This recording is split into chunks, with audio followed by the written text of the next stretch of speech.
तो चैप्टर 8 की शुरुआत एक शांत वादी से होती है जहां पहाड़ों के बीच एक घोड़ा गाड़ी धीरे धीरे आगे बढ़ रही है। लेकिन इस खामोशी के पीछे एक बड़ा धमाका छिपा है। पालकी के अंदर हमारा बेचारा असिस्टेंट यानी कि गुआंगताओ सदमे में है। गुआंगताओ घबराते हुए पूछता है, यंग मास्टर अभी आपने क्या कहा? मुझे लगा शायद मैंने गलत सुना है। वहीं दूसरी तरफ लिडान बड़ी आराम से कहता है, मैंने कहा कि हम यांग सिंडिकेट के हेडक्वार्टर जा रहे हैं। और ये सुनते ही गुआंगताओ के पसीने छूट जाते हैं। वो चिल्लाकर पूछता है, पर क्यों? वहाँ तो बहुत ही खतरा है। वहीं लिडान शांति से अपनी किताब पढ़ते हुए जवाब देता है, इस मुसीबत को जड़ से खत्म करने के लिए। और भाई लोग, और अब आता है सबसे इमोशनल और फनी मोमेंट। गुआंगताओ अपनी नम आंखों के साथ पूछता है, ठीक है मास्टर लिडान, आप जा रहे हैं वो तो समझ आता है, पर आप मुझे अपने साथ क्यों ले जा रहे हैं? मैं तो बस एक मामूली सा नौकर हूँ। लेकिन तभी लिडान बड़ी चालाकी से कहता है, वो कहता है कि इसके दो जवाब है, एक वो जो तुम्हें अच्छा लगेगा और एक वो जो तुम्हें बिल्कुल पसंद नहीं आएगा। बताओ पहले कौन सा सुनोगे? और ये सुनते ही गुआंगताओ लंबी सांस लेकर कहता है, ठीक है पहले कड़वा सच ही बता दीजिए। और फिर लिडान जो कहता है वो सुनकर गुआंगताओ के पैरों तले जमीन खिसक जाती है। लिडान कहता है, बुरा जवाब यह है कि क्या तुम्हें लगता है कि इस बार जो कुछ भी हुआ वो तुम्हारी वजह से हुआ था? और लिडान की बात सुनते ही गुआंगताओ थोड़ा परेशान हो जाता है। उसे लगता है कि जो पहले ये इंसिडेंट हुए हैं वो मेरी वजह से शायद हुए हैं। और फिर गुआंगताओ लिडान से पूछता है कि तो फिर अच्छी खबर क्या है? उसे उम्मीद है कि शायद कुछ तो ऐसा होगा जो इस तनाव को कम कर सके। तभी लिडान उसकी आंखों में आंखें डालकर कहता है, इस दुनिया में अकेला इंसान जिस पर मैं भरोसा कर सकता हूँ वो सिर्फ तुम हो। और ये शब्द सुनकर गुआंगताओ पूरी तरह सन्न रह जाता है। आप उसकी आंखों में देख सकते हैं कि यह भरोसा उसके लिए किसी बड़े इनाम से कम नहीं है, पर साथ ही यह एक बहुत बड़ी जिम्मेदारी भी। तभी गुआंगताओ थोड़ा एक लंबी सांस लेता है और कहता है, यंग मास्टर आपकी ये बात सुनकर मुझे आपके इस छोटे और सीमित फ्रेंड सर्कल के लिए दुख हो रहा है। गुआंगताओ थोड़ा मजाकिया अंदाज में तो कह रहा है, पर उसके दिल में अपने यंग मास्टर लिडान के लिए वफादारी साफ झलक रही है। आखिर में वो दोनों बैलगाड़ी के साथ आगे बढ़ने की तैयारी करते हैं। तभी गुआंगताओ लिडान से पूछता है, क्या आपके पास आगे का कोई प्लान है? तो लिडान बड़ी बेफिक्री से जवाब देता है, मैं इसके बारे में रास्ते में सोचूंगा। तभी गुआंगताओ लिडान की अजीबोगरीब पॉजिटिविटी देखकर हैरान होकर एक सवाल पूछता है। गुआंगताओ पूछता है कि आखिर एक इंसान को कितनी चोट लगनी चाहिए कि वो इतना ज्यादा पॉजिटिव हो जाए? और तभी इसलिए लिडान मुस्कुराते हुए एक मजेदार जवाब देता है, अरे तुम भी मेरी तरह बन सकते हो। एक बार हम वहाँ पहुंच जाए तो तुम्हें मारने पीटने वालों की लाइन लग जाएगी। और यह सुनकर गुआंगताओ घबरा जाता है और पूछता है, क्या सिर पर चोट लगने से कोई इतना पॉजिटिव हो सकता है क्या? और लिडान का चेहरा देखकर लगता है कि उसके पास इस मजाक का कोई जवाब ही नहीं है। वही लिडान अंदर ही अंदर खुद भी हैरान है। वो सोचता है कि ये मजाक और शरारतें जो मैंने पहले कभी नहीं की थी अब इतनी आसानी से बाहर कैसे आ रही हैं। उसे लगता है कि शायद इसका कारण उसका नया और जवान शरीर है, या फिर यह उसके पिछले जन्म के सख्त और उबाऊ नियमों के खिलाफ एक तरह का विद्रोह है। लिडान को यह आजादी और एक नया अंदाज काफी पसंद आ रहा है। तभी दूसरे सीन में हम देखते हैं यांग सिंडिकेट के लीडर जो अपने घायल बेटे के पास बैठा है। वो अपने बेटे को ताना मारते हुए कहता है, घटिया लड़के, मुझे यकीन नहीं हो रहा कि तुम उस मामूली बंदे से मार खा गए और हार भी गए। वहीं जिगांग जो पूरी तरह से पट्टियों पर लिपटा हुआ है और इसलिए वह दर्द और गुस्से में चिल्लाता है, फादर प्लीज मेरे लिए उस लिडान को मार डालो, नहीं सिर्फ उसे ही नहीं बल्कि उसके पूरे परिवार को जड़ से खत्म कर दो। तभी सिंडिकेट लीडर की आंखों में एक ठंडी चमक आती है। वो बस इतना कहता है, मेरा यही प्लान है। वहीं सिंडिकेट लीडर मनी मन कहता है, और हम लोग पास्ट सीन में पहुंच जाते हैं जहाँ पूरी तरह गुस्से से लाल हो चुका है। उसके दिमाग में बस एक ही बात चल रही है, उसकी इतनी हिम्मत, वो मुझे नीचे दिखाने की कोशिश कर रहा था। यानी कि यहाँ अपने लीडर के फादर मिस्टर बी की बात हो रही है। सिंडिकेट लीडर मनी मन बुदबुदाता है कि वो बास्टर्ड जिसका परिवार पूरा सेडोंग के टॉप 10 में भी नहीं आता, उसने उसे चुनौती देने की जरूरत कैसे की? और यह सोचते सोचते माहौल और भी ज्यादा गंभीर हो जाता है। सिंडिकेट लीडर एक बड़ा फैसला लेता है और कहता है, मैंने ब्लड हाउंड को बुला लिया है। और जैसे जिगांग ब्लड हाउंड का नाम सोचता है उसके तो होश ही उड़ जाते हैं। उसके चेहरे पर साफ डर दिखा जा सकता है। और आखिर ये ब्लड हाउंड कौन है जिससे जिगांग इतना ज्यादा डर रहा है? तभी इसके बाद हम सिंडिकेट लीडर के चेहरे में एक शैतानी मुस्कान देखते हैं। वो साफ कर देता है कि जिसने भी उससे पंगा लिया है उसे उसकी भारी कीमत चुकानी पड़ेगी। वो बदला लेने के लिए पूरी तरह तैयार है। और तभी सीन शिफ्ट होता है, हम देखते हैं लिडान और गुआंगताओ को। वहीं लिडान एक किताब पढ़ रहा है जिसका नाम व्हाइट मून स्वॉर्ड टेक्निक है। तभी गुआंगताओ उस बुक को देखकर हड़बड़ा जाता है और लिडान से पूछता है कि क्या ये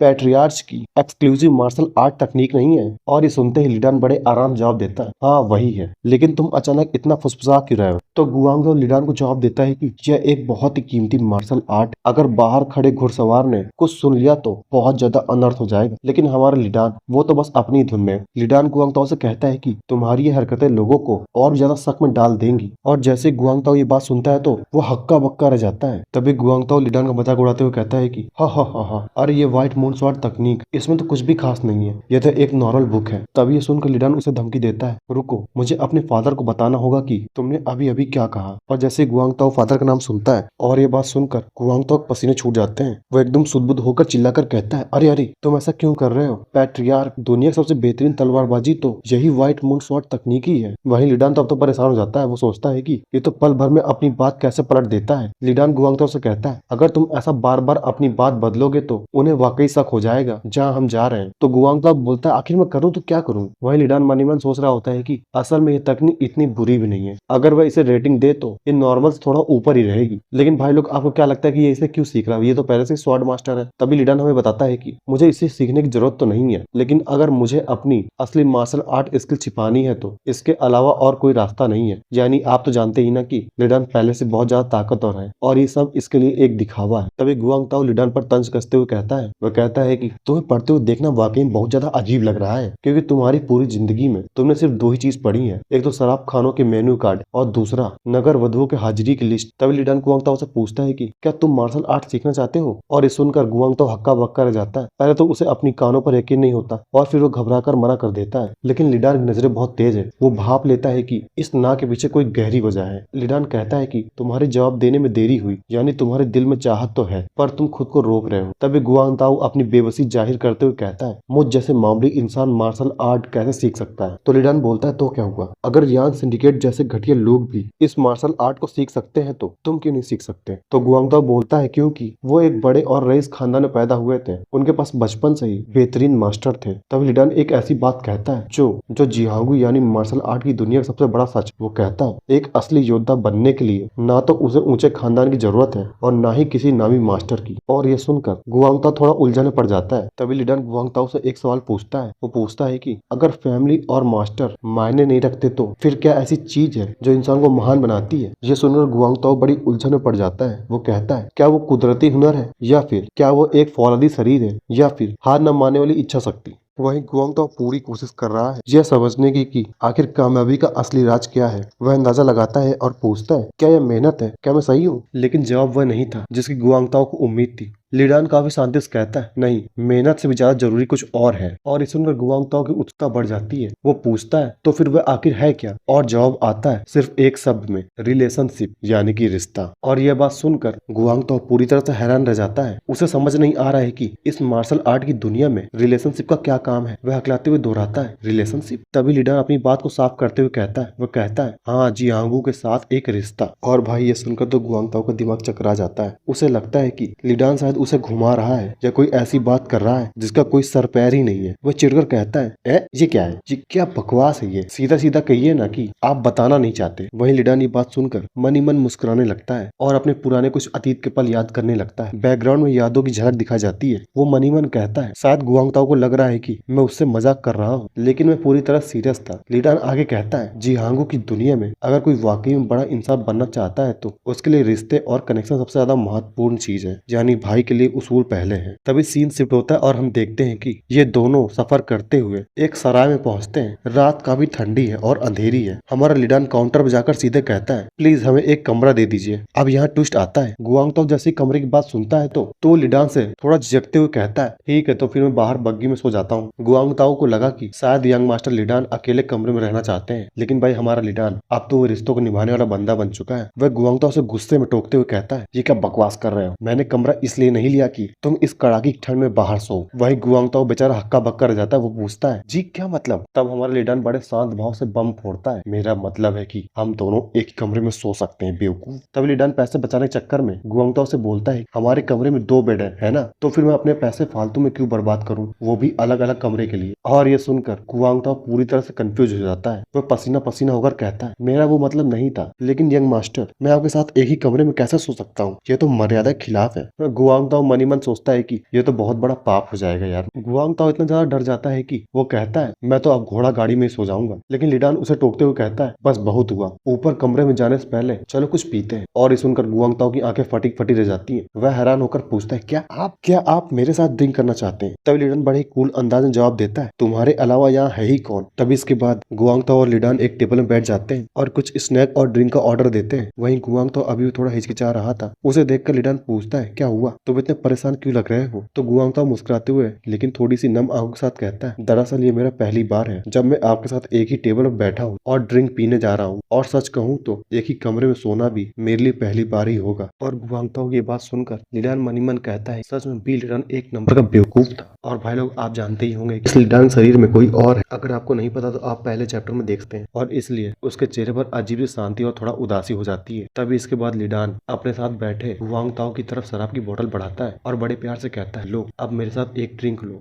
और ये सुनकर गुआंग ताओ चौंक जाता है। वो हड़बड़ाते हुए पीछे हटता है और कहता है, न न नहीं यंग मास्टर, प्लीज ये मुझे मत दीजिए, पहले मुझे आपकी सेवा में ड्रिंक परोसने का मौका दीजिए। दरअसल गुआंग ताओ अपने मालिक से इतनी इज्जत पाकर काफी नर्वस महसूस कर रहा है, लेकिन लिडान तो आज कुछ अलग ही मूड में। वो मुस्कुराते हुए कहता है, अरे छोड़ो, आगे बढ़ो और इसे लो। लेकिन गुआंग ताओ फिर भी झिझकता है और चिल्लाता है, यंग मास्टर आप मास्टर है। पर लिडान हार नहीं मानता और कहता है, तुम मुझसे उम्र में बड़े भी हो। माहौल थोड़ा शांत हो जाता है। लिडान की जिद के आगे गुआंग ताओ को झुकना ही पड़ता है। वो कहता है, जल्दी करो। तभी लिडान अपने हाथों से गुआंग ताओ को शराब परोसता है और गुआंग ताओ ये देखकर बहुत ज्यादा भावुक जाता है और सोचता, ये सही नहीं, अगर इसकी आदत पड़ गई तो बहुत मुश्किल होगी। तभी गुआंग ताओ अपने दोनों हाथों में कप पकड़कर बड़ी श्रद्धा के साथ पीता है और कहता है, मैं इसे बस आज के लिए स्वीकार कर रहा हूँ। मैं आपकी इस दरिया दिली को अपनी पूरी जिंदगी नहीं भूलूंगा। लेकिन कहानी मोड़ तब आता है जब लिडान फिर से बोतल उठाने लगता है। यह देखकर गुआंग ताओ कहता है, अरे अब तो मुझे आपके लिए ड्रिंक डालनी चाहिए। लेकिन लिडान बड़ी सादगी से कहता है, इसकी चिंता मत करो, और खुद अपने कप में शराब डाल देता है। और ये देखकर गुआंग ताओ एकदम सन्न रह जाता है। उसकी आंखें फटी फटी रह जाती है। उसे अचानक कुछ ऐसा महसूस होता है। वो समझ जाता है कि उसके मास्टर अब बदल चुके हैं, उनके अंदर का वो अहंकार खत्म हो गया है और वो अपनों की कद्र करना सीख गए हैं। वो मन ही मन कहता है, अब मैं समझ गया। तभी लिडान जैसे शराब पीने जा रहा होता है तो अचानक से रुक जाता है। उसके चेहरे पर पसीने की बूंदें आ जाती हैं। वो अपने सामने देखता है जहाँ गुआंग ताओ बैठा था, जो कि उसे बड़ी अजीब नजरों से देख रहा था। गुआंग ताओ से अब रहा नहीं जाता और वो सीधा धमाका कर देता है। वो पूछता है, तुम मुझे यहाँ सिर्फ इसलिए साथ लाए हो ना, ताकि तुम मुझे जान से मार सको। और भाई लोग गुआंग ताओ का चेहरा तो देखो, ऐसा लग रहा है जैसे उसने दुनिया का सबसे बड़ा राज ढूंढ निकाला हो। लिडान ये बात सुनते ही जो शराब पी रहा था उसके मुंह से सीधा बाहर आ जाती है। लिडान तो बेचारा हैरान है कि आखिर इस लड़के के दिमाग में चल क्या रहा है। लेकिन भाई गुआंग ताओ यहाँ रुकने वाला तो नहीं है। वो अपनी थ्योरी को आगे बढ़ाते हुए कहता है कि इसलिए तुम अचानक मेरे साथ इतना अच्छा बर्ताव कर रहे हो, है ना, क्योंकि तुम मुझे मारना चाहते हो। मैंने सही कहा ना? और देखो तो तुम मेरी बात सुनकर खामोश हो गए हो, इसका मतलब मैं बिल्कुल सही हूँ। वही लिडान को तो कुछ समझ ही नहीं आ रहा है। और भाई लोग अब आता है एक मजेदार हिस्सा। गुआंग ताओ फिर से कहता है, मैंने सुना है कि लोग गाय को हलाल करने या मारने के एक दिन पहले उसे बहुत अच्छा खाना खिलाते हैं। तुम भी मेरे साथ वही कर रहे हो। वही बेचारा लिडान तो अपना सर पकड़े हैरान हो जाता है। उसे समझ नहीं आ रहा है कि वो इस ओवर थिंकिंग करने वाले लड़के को कैसे समझाए। और इसी के साथ ही कहानी खत्म हो जाती है। अगर आपको वीडियो अच्छी लगी हो तो प्लीज लाइक करिए और चैनल सब्सक्राइब करिए। मिलते हैं अगले वीडियो में, तब तक के लिए बाय बाय। चैप्टर 9 की शुरुआत होती है जहाँ हम देखते हैं कि गुआंग ताओ और लिडान बड़े आराम से खाना खा रहे हैं। लेकिन गुआंग ताओ काफी उलझन में है। वो अपनी उत्सुकता को रोक नहीं पाता और पूछता है, यंग मास्टर उस वक्त हालात बहुत ज्यादा खराब थे इसलिए मैं पूछ नहीं पाया, पर आपकी मार्शल आर्ट के बारे में एक बात पूछनी थी। और ये बात सुनकर लिडान काफी हैरान हो जाता है। तभी गुआंग ताओ पूछता है कि यंग मास्टर आपने उस दिन कमीने जिगांग को इतनी आसानी से कैसे हरा दिया, क्योंकि आप तो पहले बहुत ज्यादा कमजोर थे। तभी लिडान कहता है, अरे मैं तो इन दोनों ट्रेनिंग कर रहा हूँ, तुम्हें पता नहीं है क्या? लेकिन गुआंग ताओ थोड़ा संतुष्ट नहीं होता। वो कहता है, पर आपने तो सिर्फ 10 दिन से ट्रेनिंग करना शुरू किया है। और भाई अब आता है लिडान का असली स्वैग। वो कहता है, वो बड़े आराम से वाइन का घूंट भरते हुए कहता है, उस कचरे को साफ करने के लिए 10 दिन काफी है। और ये बात सुनकर गुआंग ताओ दंग रह जाता है। उसे यकीन नहीं हो रहा है कि उसका पुराना यंग मास्टर इतना बदल कैसे गया। वो कहता है कि शक की कोई गुंजाइश नहीं है कि आप वही हैं, लेकिन आखिर इतना बड़ा बदलाव आया कैसे? तभी लिडान अपने कटोरे में वाइन डालता है और मुस्कुराते हुए एक ऐसा जवाब देता है जो गुआंग ताओ को चुप करा देता है। लिडान कहता है कि मैं एक देर से चमकने वाला सितारा हूँ। यानी कि लिडान के पास काबिलियत तो थी, बस उसे बाहर आने में थोड़ा वक्त लग गया। तभी गुआंग ताओ यह बात सुनकर वह चुपचाप अपनी ड्रिंक खत्म करता है और समझ जाता है कि अब यंग मास्टर पहले वाले इंसान नहीं रहे, वो अब कुछ बड़ा करने वाले हैं। लेकिन तभी गुआंग ताओ फिर से परेशान हो जाता है। वो लिडान से पूछता है, तुम फिर से पहले की तरह बदल तो नहीं जाओगे ना, सच बताओ? तो लिडान बोलता है, नहीं मैं नहीं बदलूंगा। लेकिन गुआंग ताओ अब भी परेशान। वो लिडान से कहता है, प्लीज मुझसे वादा करो, मुझसे वादा करो कि तुम अचानक वैसे नहीं बन जाओगे जैसे तुम पहले हुआ करते थे। तभी लिडान बोलता है, मुंह से किए गए वादों में आखिर रखा ही क्या है? क्या वो सच में जरूरी है? तो गुआंग ताओ बोलता है, हाँ मेरे लिए बहुत जरूरी है, मुझे तुम्हारे मुंह से यह सुनना है, तभी मुझे चैन मिलेगा। तो लिडान बोलता है, ठीक है मैं तुमसे वादा करता हूँ। तभी इसके बाद हम देखते हैं कि गुआंग ताओ और लिडान को थोड़ा चढ़ जाती है। तभी हम लिडान को देखते हैं जो अब तक सबको एक आम इंसान लग रहा था, वह एक बड़ा खुलासा करता है। वो गुआंग ताओ से कहता है कि सच तो यह है कि मैं अपनी मार्शल आर्ट की स्किल को अब तक छिपा रहा था। वो बड़े कॉन्फिडेंस के साथ कहता है। लिडान गुआंग ताओ से बड़े कॉन्फिडेंस के साथ कहता है, मैं तुम्हारी सोच से भी ज्यादा कहीं ज्यादा ताकतवर हूँ। उसके चेहरे की यह मुस्कान बता रही है कि उसके पास कोई ऐसा कार्ड है जो उसने अभी तक नहीं खोला। और ये बात सुनकर गुआंग ताओ दंग रह जाता है। उसकी आंखों में हैरानी साफ देखी जा सकती है। वो फौरन सवाल करता है, तुम अपनी स्किल छिपा रहे थे, पर भला क्यों? तभी लिडान बड़े ही शांत अंदाज में वाइन का एक घूंट भरता है और जवाब देता है, अगर तुम जियांगू में लंबे समय तक जिंदा रहना चाहते हो तो तुम्हें अपनी कम से कम 30% काबिलियत को हमेशा छिपा कर रखना चाहिए, यानी वो दुनिया को बस अपनी झलक दिखा रहा था, असली तूफान तो अभी बाकी है। वहीं गुआंगताओ अभी उलझन में, वो पूछता है तो क्या तुम अब तक जानबूझकर एक निकम्मे की तरह बर्ताव कर रहे थे? तो लिडान बड़े उदास होकर कहता है नहीं, ऐसा बिल्कुल नहीं। यहाँ हमें उसकी पिछली जिंदगी की एक झलक मिलती है। लिडान बताता है कि जब उसे लेडी सॉन्ग ने बुरी तरह पीटा था तब उसे एहसास हुआ कि वो अपनी जिंदगी को इस तरह बर्बाद नहीं कर सकता। वो कहता है शायद तुम्हें यकीन न हो, पर उस घटना के बाद ही मेरी आंखें खुली और मुझे होश आया। लेकिन भाई लोग यहाँ एक ट्विस्ट है। लिडान मन ही मन सोचता है कि गुआंगताओ के पास मेरी ये बात मानने के अलावा कोई और रास्ता नहीं है। आखिर में उसी घटना के बाद तो बदला हूँ। लिडान अपनी चाल को चलते हुए वो बात को घुमा देता है और कहता है चलो एक ड्रिंक लो। तभी गुआंगताओ लिडान से कहता है अगर तुम मेरे साथ ऐसा ही अच्छा बर्ताव करते रहे तो मुझे कुछ बुरी आदतें लग जाएंगी। तभी कैमरा शिफ्ट होता है हमारे लिडान की तरफ, जिसके चेहरे पर एक बहुत ही प्यारी और गहरी मुस्कान है। वो बड़े ही प्यार से जवाब देता है मुझे कोई फर्क नहीं पड़ता अगर तुम्हें वो आदतें लग भी जाए, यानी वो उसे बिगाड़ने के लिए पूरी तरह से तैयार है। और ये बात सुनकर गुआंगताओ के होश उड़ जाते हैं। आप उसके चेहरे साफ देख सकते हैं कि वो कितना हैरान है और उसका चेहरा शर्म से लाल हो रहा है। उसे समझ नहीं आ रहा है इस बात का जवाब क्या दे। माहौल में अजीब सी खामोशी छा जाती है। गुआंगताओ बिना कुछ बोले उसकी तरफ देखता रह जाता है। फिर वो धीरे से अपना हाथ आगे बढ़ाता है और अपना प्याला भरने के लिए आगे कर देता है। और भाई लोग यहाँ हम देखते हैं कि ड्रिंक धीरे धीरे प्याले में डाली जा रही। दोनों के बीच एक अनकहा सा कनेक्शन महसूस हो रहा है। लिडान ड्रिंक डालते हुए मन ही मन कुछ सोच रहा है। तभी वो मुस्कुराते हुए कहता है सोच रहा हूँ कि।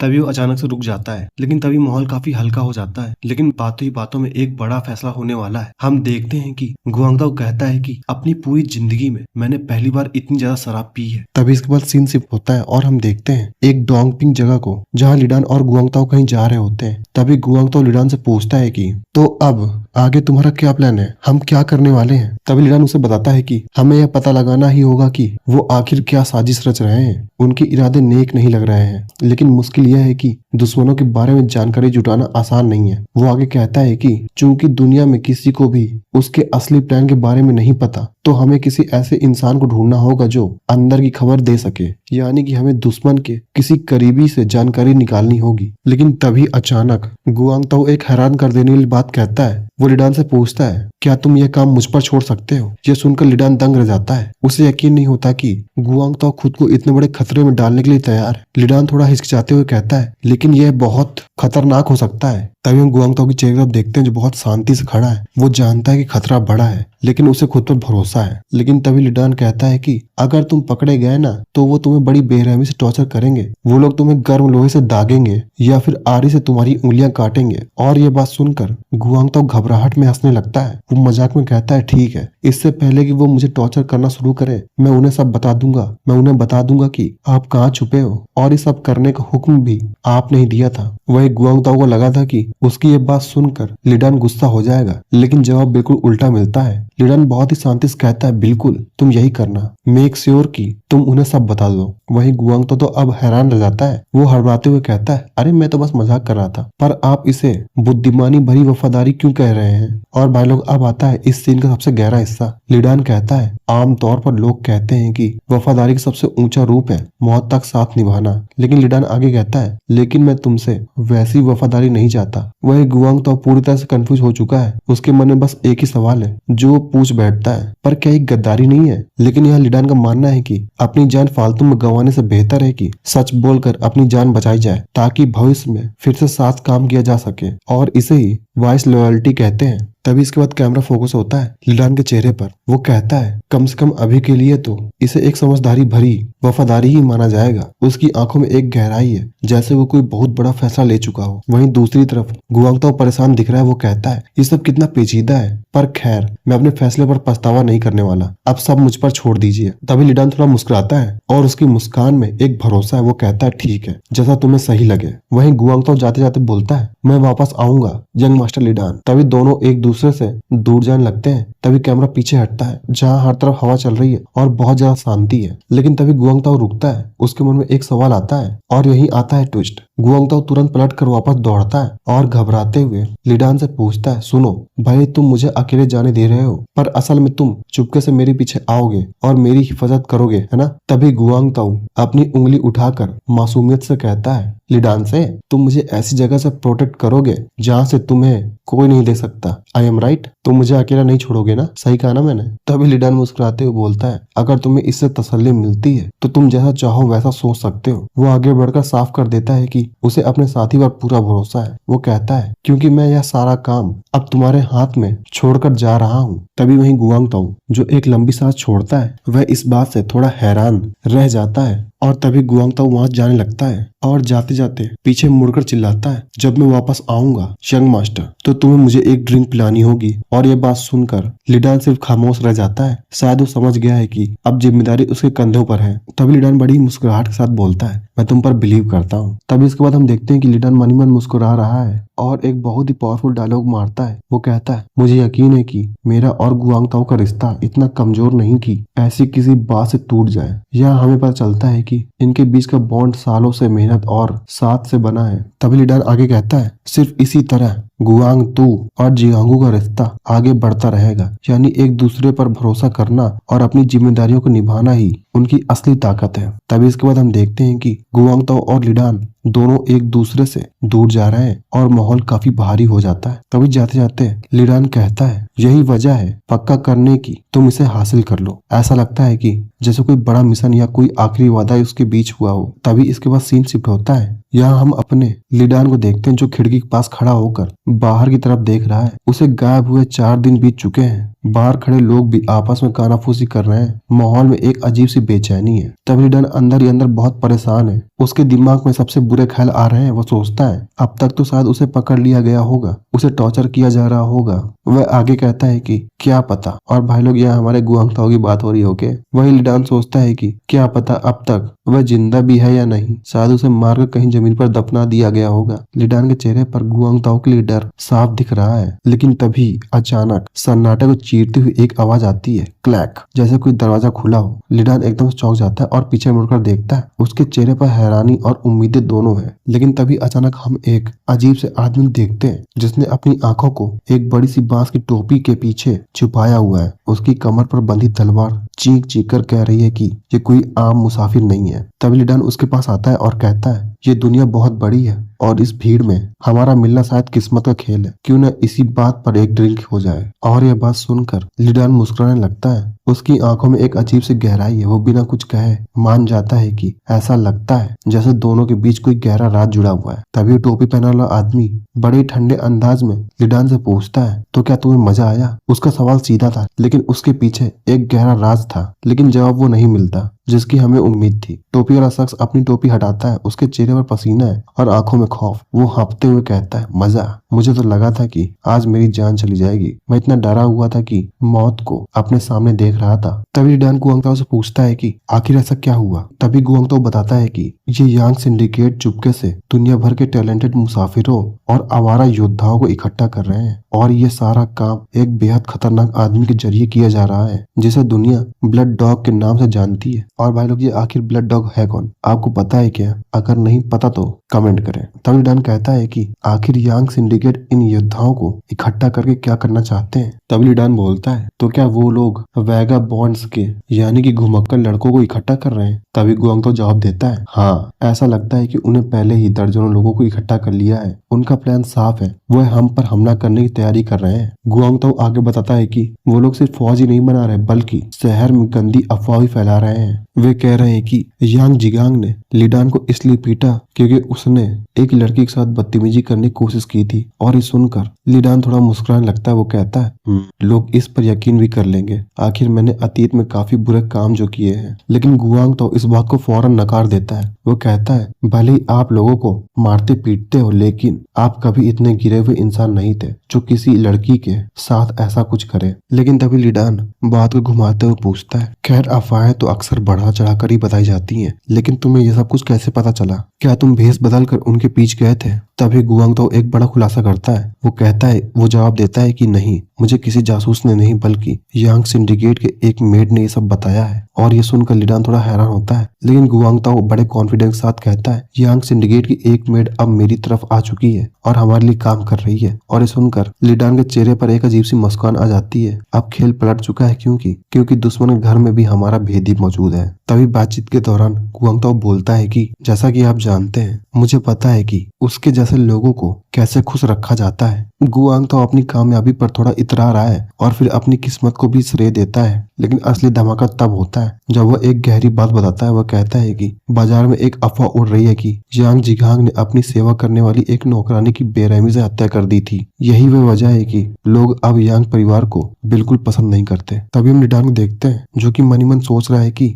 भले ही गुआंगताओ को नौकरानी के जरिए जानकारी मिल गई हो आसानी से, लेकिन किस्मत भी एक हुनर है। अगर उसके पास सही तरीका नहीं होता तो किस्मत भी उसका साथ नहीं देती। तभी गुआंगताओ बोलता है कि इस नौकरानी से मिली जानकारी से दो बड़ी बातें सामने आई हैं। पहला नाम ब्लड हाउंड और दूसरी खबर यह है कि यांग परिवार अब वेगा बॉन्ड्स यानी कि घुमक्कड़ लड़कों को इकट्ठा कर रहे हैं। गुआंगताओ बताता है कि उसने अपनी पहचान छुपाने और उन लड़कों के बीच घुसपैठ करने के लिए ये सारे सामान और एक्सेसरीज खरीदे थे, लेकिन असलियत तो यह है कि वह अंदर ही अंदर बहुत डरा हुआ है। वह कहता है मैं इतना डर गया था कि आगे कुछ कर ही नहीं पाया। वह शर्मिंदा होकर माफी मांगता है लिडान से, लेकिन लिडान उसको टोकते हुए कहता है नहीं। वह मुस्कुराते हुए उसे तसल्ली देता है कि जितना उसने सोचा था तुमने उससे कहीं ज्यादा हासिल कर लिया है। लेकिन तभी गुआंगताओ बोलता है मैंने इस बार कुछ नया कंफर्मेशन किया है। तभी लिडान हैरानी से पूछता है कुछ नया क्या? लिडान को लग रहा है कि शायद उसे कोई बड़ी साजिश या किसी दुश्मन को पता चला है, लेकिन भाई साहब यहाँ तो पासा ही पलट गया। गुआंगताओ अपनी जुल्फे लहराते हुए और चारों तरफ चमक बिखेरते हुए बड़े गर्व से कहता है मैंने ये डिस्कवर किया है कि मेरा चेहरा औरतों पर काफी अच्छा काम करता है। मतलब समझ रहे हो ना दया,